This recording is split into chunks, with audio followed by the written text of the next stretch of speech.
সাধাৰণ দিন নহয় জানো? আজি আমি ইয়াত উপস্থিত হৈছোঁ। আপোনালোকে বছৰত বহুতকেইটা বহুতকেইখন মিটিং আপোনালোকে কৰি আহিছে। এইটো সভাগৃহতে চাগে বহুতকেইখন মিটিং কৰিছে আৰু তেনেকৈ আপোনালোকৰ বহুতকেইটা দিন কৰিছে। কিন্তু আজিৰ দিনটো এটা বিশেষত্ব আছে আৰু সেইটো হৈছে যে আজি আমাৰ নিজৰ কাৰণে মহিলাসকলৰ কাৰণে, হয়নে নহয় বাৰু? আমি মহিলাসকলৰ কাৰণে আজি এটা দিন আমি উদযাপন কৰিছোঁ। সেয়া অকল নিকাই পুখুৰী আজি এই সভাগৃহত আমি অনুষ্ঠিত কৰিছোঁ সেইটো নহয়, আজি সমগ্ৰ পৃথিৱীতে কৰা হৈছে। প্ৰতিখন দেশৰ প্ৰতিখন জিলা প্ৰতিখন অঞ্চলত প্ৰতিখন গাঁৱতে আজি এই দিৱসটো উদযাপন কৰা হৈছে। গতিকে আপোনালোকে ইয়াৰ তাৎপৰ্য নিশ্চয় বুজি পাইছে যে আজি এই দিনটো যে আমি উদযাপন কৰিছোঁ সেয়া এটা বিশেষ দিন। সেয়া হৈছে 1914 চনৰ 8 মাৰ্চ তাৰিখত সেইদিনাখন এটা বৰ ডাঙৰ ডিচিশ্যন লোৱা হৈছিলে যে সেইটো হৈছিলে মহিলাসকলে ভোটাধিকাৰ লাভ কৰিছিলে। আপোনালোকে বিভিন্ন মিটিঙত এইটো নিশ্চিতভাৱে শুনি আহিছে যে 1914 চনৰ জাৰ্মানী এখন চহৰত অনুষ্ঠিত হৈছিলে। মহিলাসকলে ইয়াৰ আগলৈকে ভোটাধিকাৰ পোৱা নাছিলে, ভোটৰ অধিকাৰ পোৱা নাছিলে। এই দিনটোত যিটো দিনত ভোটৰ অধিকাৰ লাভ কৰিলে সেই দিনটোত মহিলাসকলে ধৰি লৈছে আমাৰ আটাইতকৈ ডাঙৰ আমি অধিকাৰটো পাইছোঁ, আমি স্বীকৃতি পাইছোঁ আৰু এই স্বীকৃতি পোৱাৰ কাৰণে এই দিনটোকে আন্তৰ্জাতিক নাৰী দিৱস হিচাপে উদযাপন কৰিবলৈ মনস্থ কৰা হয়। যদিও 1915 চন সেয়া কিন্তু বিশ্বৰ সমগ্ৰ দেশত মানি চলিবলৈ কিন্তু 1975 চনলৈকে কিন্তু ৰ'ব লগা হৈছিল। যদিও 1914 চনতে দিনটো লোৱা হৈছিলে সেইটো কিন্তু এটা দিনত হোৱা নাছিলে। সেয়া হৈছিলে 1910 সেই ন্যায় পাবলৈ সক্ষম হৈছে। তাৰ কাৰণ বহুতকেইটা আছে। তাৰ কাৰণ এটা সকলোতকৈ ডাঙৰ কাৰণটো হৈছে যে আমি সাহস নকৰোঁ লোক বুলি কথা ক'বলৈ যে আমাৰ লগত অন্যায় হৈছে। সেই অন্যায় আমাৰ লগত যে অন্যায় হৈছে এইটো কথা ক'বলৈ আমি সাহস নকৰাৰ কাৰণে আমি প্ৰথমতে আমি ৰখি যাওঁ, আমি ন্যায় পাব নোৱাৰোঁ।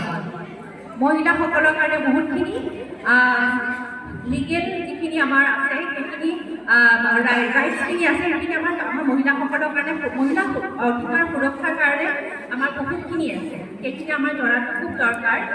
এতিয়া যিহেতু আপোনালোকে ইয়াত আহিছে, আপোনালোকে প্ৰত্যেকগৰাকীয়ে এগৰাকী কৰ্মব্যস্ত মহিলা নহয় জানো? আপোনালোকে কৰ্মক্ষেত্ৰত আপোনালোকে কাম কৰি আছে আৰু সেই কৰ্মক্ষেত্ৰতো মানে আপোনালোকে যথেষ্টখিনি আগবাঢ়ি গৈছে। কিন্তু অন্যায় কিন্তু সকলো জেগাতে হয়। কেতিয়াবা আমি ভাবোঁ যে মহিলাৰ লগত অন্যায় কেতিয়া হয়, মাৰ ধৰ কৰিলে হয় আৰু ঘৰৰ পৰা উলিয়াই দিলে হয়, কিন্তু সেয়া মানে সম্পূৰ্ণ সত্য নহয়। সকলোতকৈ বেছি কিন্তু অন্যায় মহিলাৰ লগত হয় যেতিয়া মানসিকভাৱে অত্যাচাৰ কৰা হয়। সেইটো চাগে আমাৰ ইয়াত বহি থকা প্ৰত্যেকগৰাকী মহিলাই বুজিব পাৰিছে মই কি কথা ক'ব বিচাৰিছোঁ। আমাৰ শৰীৰৰ আঘাতটো আমি দেখা পাওঁ। শৰীৰৰ আমাৰ যিখিনি আঘাত হৈছে সেইখিনি বেলেগ মানুহে দেখা পাই আমি দেখুৱাব পাৰোঁ, আমি ক'ব পাৰোঁ যে আমাক অত্যাচাৰ কৰা হৈছে। কিন্তু মানসিক আঘাত এনেকুৱা এটা হয় যাক আমি দেখা নাপাওঁ, নিজেতো আমি দেখুৱাব নোৱাৰোঁ আৰু দেখাজনক অনুভৱ কৰিব নোৱাৰোঁ। কোৱা হয় যে শাৰীৰিক আঘাতকে কিন্তু বহুত বেছি কষ্টদায়ক হয়। এই মানসিক আঘাতে এগৰাকী জীৱিত মহিলাক কিন্তু এগৰাকী মৃত মহিলালৈ কিন্তু পৰ্যবেক্ষিত কৰিব পাৰে। এই মানসিক আঘাত মানে এগৰাকী মহিলা এটা গৰ্ভৱতী মহিলাৰ পৰা এগৰাকী এটা জড় পদাৰ্থলৈ তেওঁক মানে পৰ্যবেক্ষিত কৰিব পাৰে। গতিকে আপোনালোকে ভাবি চাওক যে এই মানসিক যিটো নিৰ্যাতন, সেই মানসিক নিৰ্যাতন আমাৰ শাৰীৰিক নিৰ্যাতনত কিন্তু বহুত বেছি। এতিয়া কথাটো হ'ল যে এই যেনেকৈ আমি শাৰীৰিক নিৰ্যাতনৰ বিপক্ষে আমি যেনেকৈ থিয় দিওঁ, আমি মানসিক নিৰ্যাতনৰ কথাও আমি ক'ব লাগিব। সেয়া হৈছে আমাৰ ৰাইট। আৰু ইয়াক মহিলাসকলে যদি ইচ্ছা কৰে তেতিয়াহ'লে লিগেল পইণ্ট অফ ভিউৰ পৰা মানে কোৰ্টত গৈ তাৰ কমপ্লেইন কৰিব পাৰে। কাৰোবাৰ সেয়া যোনেই নহওক, যোনেই নিৰ্যাতন নহওক, মই অকল পুৰুষ বুলি কোৱা নাই। এতিয়া মই আৰু এটা কথা ক'বলৈ আহোঁ। আজিৰ দিনত আমি মহিলাসকল আহিছোঁ, ইয়াত সকলোৱে মহিলা, এজন পুৰুষ দেখা পাইছোঁ।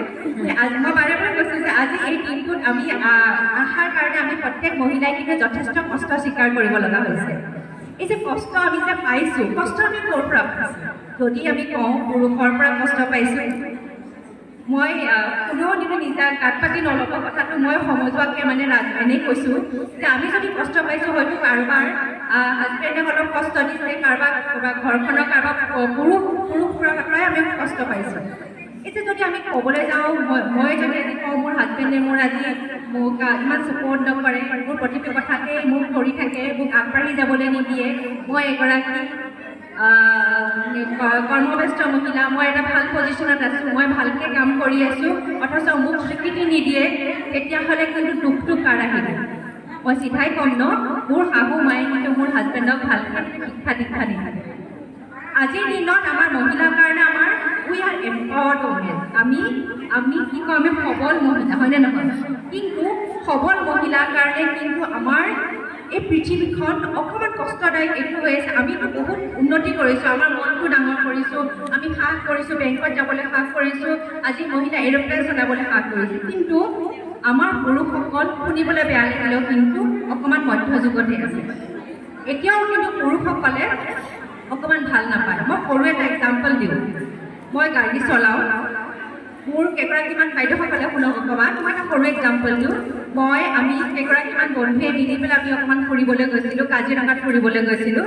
আমি ঘূৰি আহোঁতে 6গৰাকীমান আমি গাড়ীত থাকিলেগৈ আহি আছিলোঁ। মই গাড়ী চলাই আহিছোঁ, এজন পুৰুষে তেওঁৰ লগত আৰু এজন ব্যক্তি আছিলে, তেওঁ গাড়ীখন মই অভাৰটেক কৰিলোঁ। আই ৱাজ ছ' ছাৰপ্ৰাইজ, তেওঁ জোৰেৰে মই কোনো গাড়ীখন স্পীডত চলোৱা নাই, তেওঁ মোক অভাৰটেক কৰিছে আৰু মোক শুনাই পেলাই কৈছে মাইকী মানুহ মই ইমান স্পীডত গাড়ী চলাই নাই। মই তেখেতক পাত্তা নিদিলোঁ, কিন্তু মোৰ কথাটো মনত ৰখি গ'ল। মই তেখেতক গাড়ীখন অভাৰটেক কৰা তেখেতৰ ইগ'হাৰ্ট হ'ল। মইতো তেখেতক কম্পিটিশ্যন কৰা নাই, মই কম্পিটিশ্যন কৰিছিলোঁ নেকি? তেওঁৰ গাড়ীখন মই জোৰ কৰি পাৰ হওঁ বুলি মই কম্পিটিশ্যন কৰিছিলোঁ নেকি? প্ৰতিযোগিতাটো মই কৰা নাই ন, কিন্তু তেখেতৰ ইগ'হাৰ্ট হ'ল। তেওঁ মানসিকভাৱে এজন দুৰ্বল ব্যক্তি, তেওঁ সেইটো সহ্য কৰিব নোৱাৰিলে। এগৰাকী মহিলাই আন 5গৰাকী মহিলাক একেখন গাড়ীত গৈ তেওঁ গাড়ীখন অভাৰটেক কৰিছে। গতিকে আমাৰ কাৰণে আমাৰ এখন পৃথিৱী আমাক দিছে, আমাক গভৰ্ণমেণ্টে আমাক সুচল কৰি দিছে বহুতখিনি কথা, কিন্তু সেইখিনি কিন্তু এজন পুৰুষক সেই মানসিকভাৱে তেওঁ কিন্তু সবল হ'ব পৰা নাই।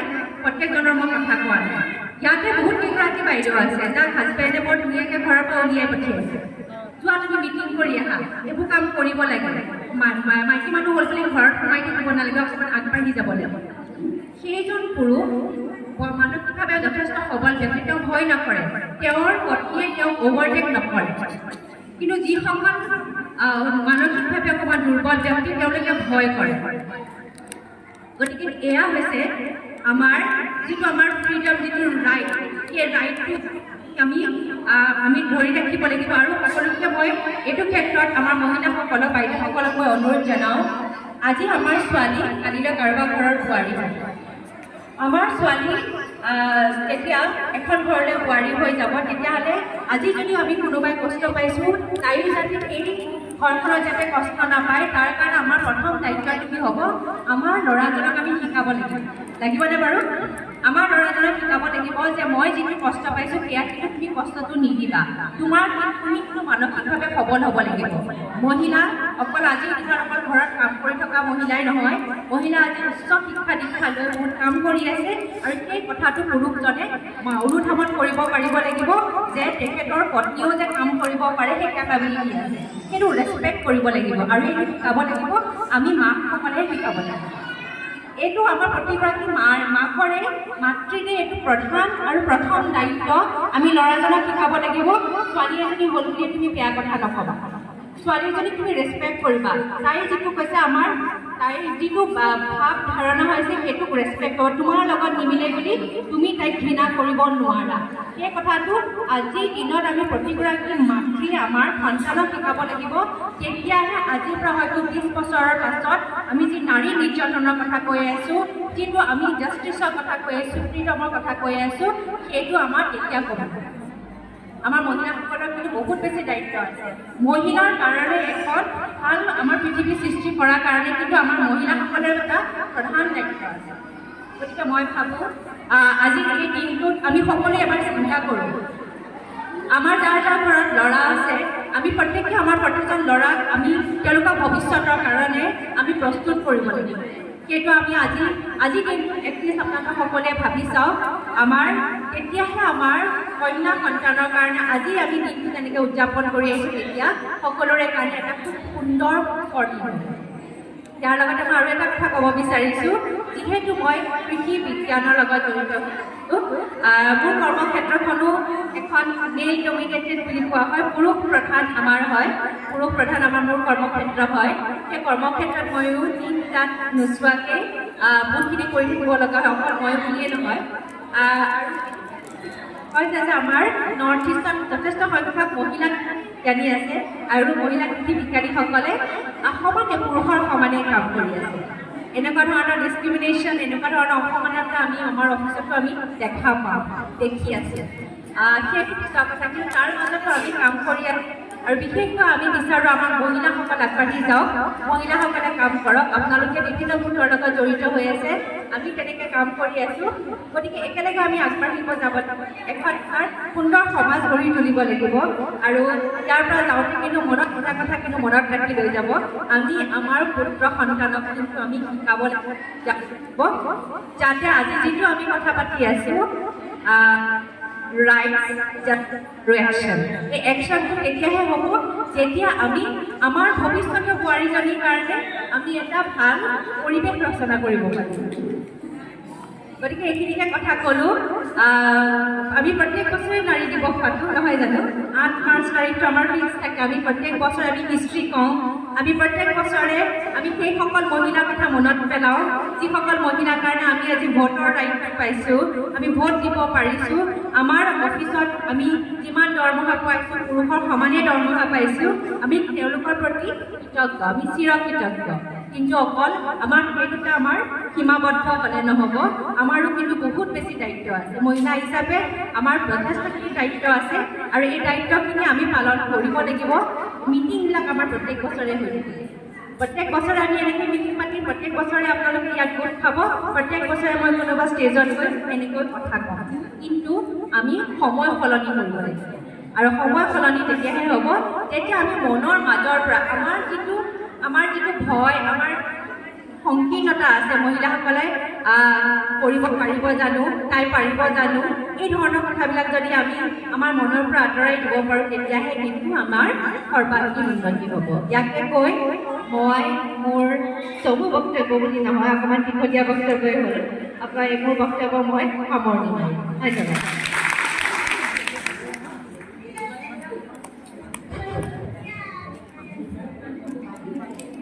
ধন্যবাদ অৰুণজ্যোতি বৰদলৈ বাইদেউলে, বৰ সুন্দৰকৈ তেওঁ আমাৰ নাৰীসকলক উৎসাহিত কৰি শুভেচ্ছা বাণীৰে আমাৰ সভা